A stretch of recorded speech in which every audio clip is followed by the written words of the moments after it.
학교 다녀왔습니다.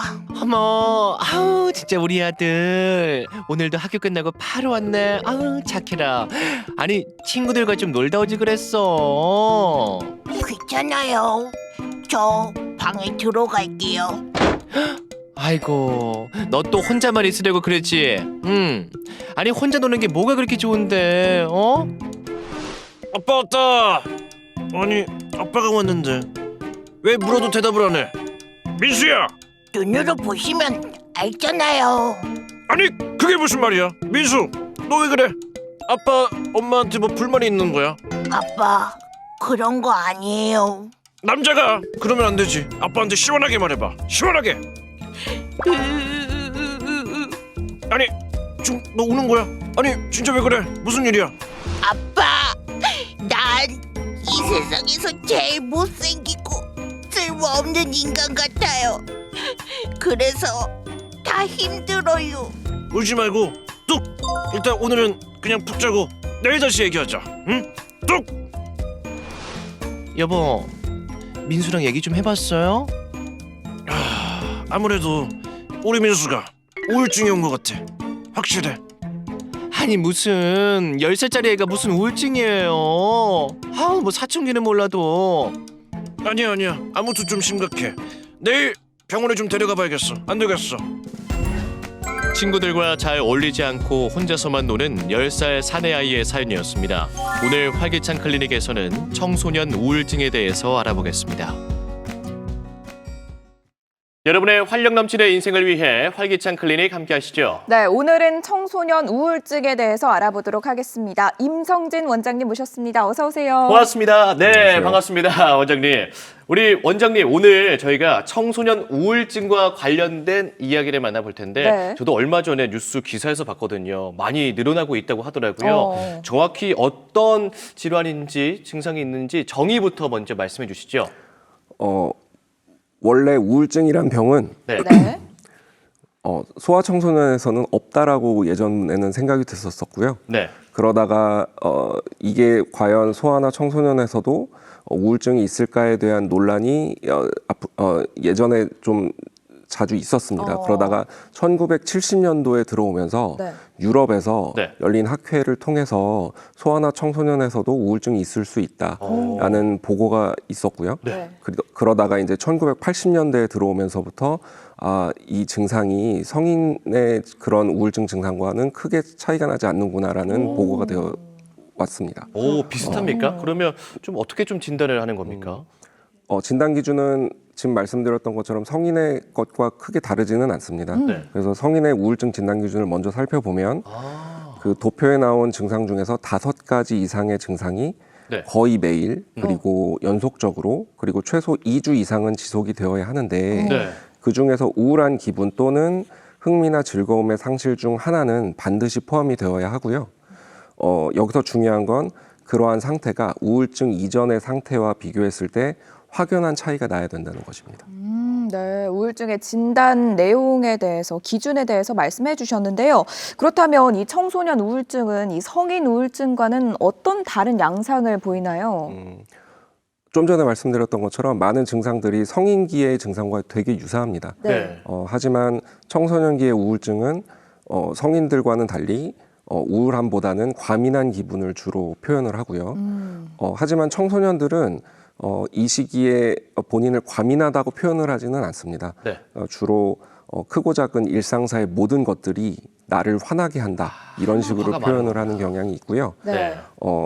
그 외에도 흥미나 즐거움이 저하되어서 학교 생활이라든가 아니면 친구 관계가 소원해지기도 하고 네. 그리고 수면 문제도 자주 나타나는데 대개 중간에 깬다기보다는 잠이 오지 않는다 이렇게 표현을 하곤 합니다. 네. 그리고 기존의 우울 증상인 그런 무기력함이라든가 그리고 좀 전에 말씀드렸던 그런 수면 부족으로 인해서 항상 피곤하고 낮에 존다거나 네. 뭐 그런 증상들이 나타날 수가 있고요. 그러다 보니까 집중력 저하도 동반이 되고 결국은 성적 저하가 따르는 경우가 많습니다. 아우, 우리 원장님 말씀 드리니까 저까지 조금 답답하고 좀 우울해지는 기분입니다. 네. 우리 청소년들은 한창 그 나이대가 좀 반짝반짝하고 활기가 좀 넘쳐야 할 그 시기인데 그러면 그 우울증의 근본적인 원인이 무엇일까요? 그 우울증에 대한 근본적인 원인에 대한 연구도 많이 되어 오고 있는데요. 네. 그 중에서 정신사회적인 부분만 가지고 생각을 했을 때 네. 크게 부모-자녀 관계 모델 그리고 인지-왜곡 모델이라는 게 있습니다. 그래서 부모-자녀 관계 모델은 말 그대로 우울증이 부모와 자녀 관계의 문제에서 초래된다는 이야기인데요. 기분이나 정독 문제를 가지고 있는 부모 슬하에서 자란 아동의 경우에 네. 학대와 방임을 당하는 경우가 많고 그리고 이로 인해서 스트레스에 대한 취약성이 높아지게 되고 네. 결국은 아이가 우울증과 같은 정신질환에 노출될 확률이 높아진다라는 이야기이고요. 네. 인지왜곡 모델은 어떤 스트레스와 관련된 사건을 직면할 때 우울증이 있는 아동의 성향이 똑같은 상황에서도 부정적인 사건에만 선택적으로 관심을 기울이기 때문에 네.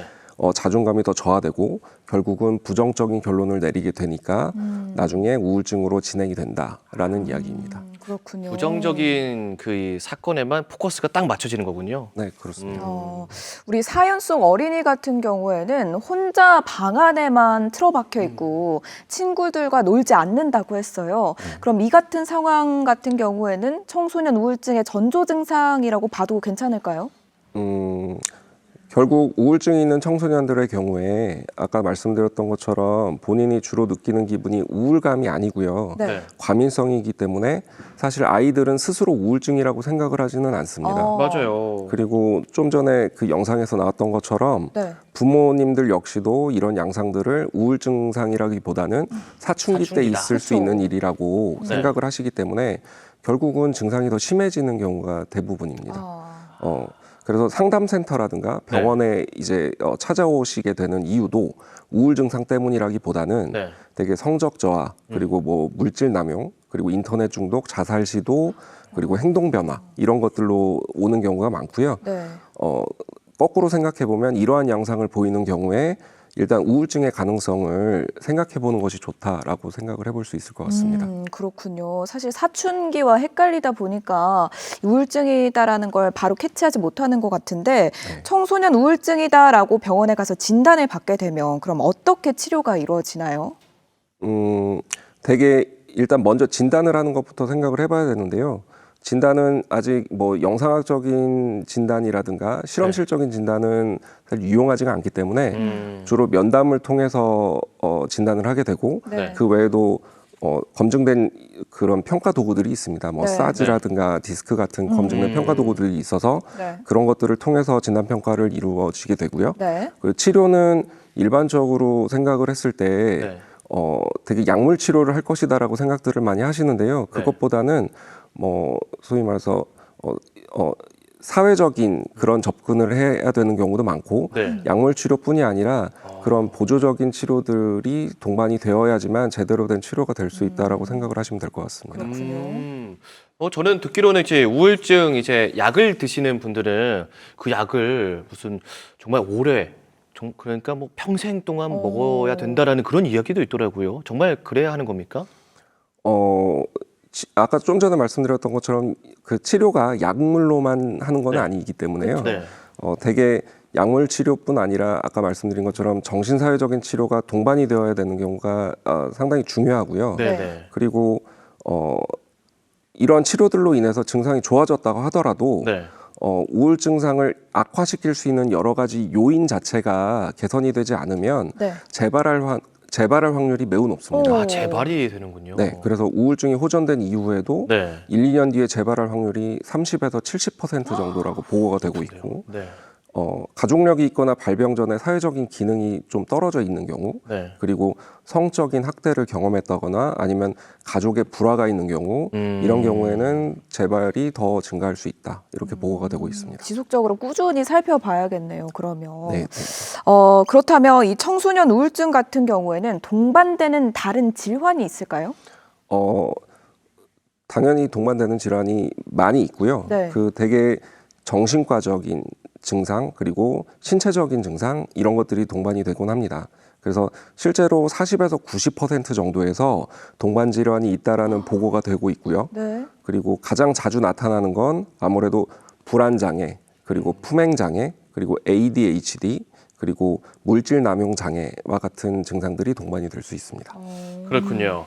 그러면 혹시라도 내 아이에게 그런 우울증과 관련된 증상이 나타난다 하면 사실 솔직히 실제로는 그 아이와 대화하는 것조차 좀 어려울 것 같다라는 생각이 들거든요, 원장님.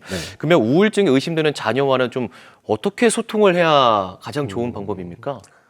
그 아동기나 네. 청소년기에는 네. 아무래도 성인들에 비해서는 좀 보다 감정적이기도 하고 네네. 그리고 자기중심적인 사고를 가지는 경우가 대부분이거든요. 네. 그래서 우선 아이들에게 부담을 주지 않는 방법으로 대화를 이끌어 나가는 것이 중요할 텐데요.